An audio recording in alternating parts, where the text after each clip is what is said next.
Hi everybody. आज हम बात करने वाले हैं न्यू इकोनॉमिक रिफॉर्म्स की जो डॉक्टर मनमोहन सिंह लेके आए थे जब वो खुद फाइनेंस मिनिस्टर थे फ्रॉम 1991 टू 1996। और उस फाइनेंस के जो रिफॉर्म्स वो लेके आए हैं जिनको न्यू इकोनॉमिक रिफॉर्म्स कहते हैं, वो क्यों इतने फेमस हुए और क्या उसके पीछे एजेंडा था। वो इकोनॉमिक रिफॉर्म्स क्यों आए थे उसके लिए हमें थोड़ी सी हिस्ट्री का पता होना चाहिए। एज पर 1947 हम लोग एक डिपेंडेंट देश थे, हमारे ऊपर ब्रिटिशर्स राज कर रहे थे। Right now the problem was कि 200 साल से हमने कोई डिसीजन लिया ही नहीं था, और डिसीजन ना लेने की जो डिपेंडेंसी हो गई थी, मींस जो भी हम करते थे वो हमें ब्रिटिशर्स बताते थे, सारा एडमिनिस्ट्रेशन हर एक चीज़ उन्हीं का ही था। राइट नाउ 1947 से 1990 तक हम बहुत डरे हुए थे, इतना डरे हुए थे कि हमें ये लग रहा था कि अगर हम आज किसी भी देश के साथ दोस्ती करेंगे तो वो देश दोबारा से हमें गुलाम बना लेगा, बिकॉज उसके कुछ रीजंस थे। हम बहुत ज़्यादा वर्नरेबल स्टेट में थे, मींस उस टाइम पर हमारे कंट्री में poverty, unemployment, deaths, because cross border movement हो रहा था, इतना ज़्यादा हो गया था, लोग ट्रॉमा में थे, लोग अपनों से बिछड़ रहे थे, अपनी जगहों से बिछड़ रहे थे। तो उस चीज़ ने क्या किया, बहुत ज़्यादा ट्रॉमेटिक कर दिया वो एक्सपीरियंस।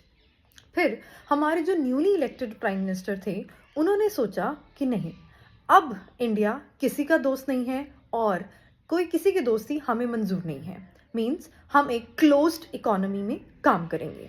अब उस क्लोज्ड इकोनॉमी में क्या हुआ कि हर एक चीज़ ही सरकार की हो गई। मींस सरकारी बैंक, सरकारी दफ्तर, सरकारी एम्प्लॉयज़, हर चीज़, इवन BSNL, हर चीज़ गवर्नमेंट की ही थी। नाउ द प्रॉब्लम इज कि जब हर चीज़ गवर्नमेंट की होती है, एक मोनोपोली आ जाती है, एक ही कंट्रोल आ जाता है, तो कंपटीशन किल हो जाता है। जब कंपटीशन किल हो जाता है तब प्रोडक्टिविटी ज़ीरो हो जाती है। ज़ीरो मीन्स, फॉर एग्जाम्पल, अगर क्लास में 40 बच्चे हैं और मैं ये कह दूँ कि हाँ आप पढ़ो या ना पढ़ो, आप असाइनमेंट्स कंप्लीट करो या ना करो, तब भी आपको ग्रेड्स पूरे ही मिल जाने हैं, तब भी आपको सैलरीज पूरी ही मिल जानी है। तो हाउ डज दैट मैटर कि कोई काम करे या ना करे। तो that is a human nature. एक ह्यूमन की नेचर होती है कि अब जब हमें पता है कि काम ना करने पर भी हमें उतना ही मिल रहा है तो हम काम क्यों करें। तो इस वजह से क्या हुआ कि सारे ही गवर्नमेंट के जो दफ्तर थे, चाहे वो बैंक हो, चाहे वो कोई भी ऑर्गेनाइजेशन हो, वो सारी की सारी लॉसेस में थी। अब उन लॉसेस को कवर करने के लिए हमें अब कंपटीशन चाहिए था। तब हमारे फाइनेंस मिनिस्टर थे डॉक्टर मनमोहन सिंह। उन्होंने कहा कि नहीं, अब डर के रहने में, क्लोज्ड इकोनॉमी में रहने से कुछ नहीं होगा, अब हमें सर्वाइवल ऑफ द फिटेस्ट करना ही पड़ेगा। If you have what it takes to stand in the market, you can come in the market and compete।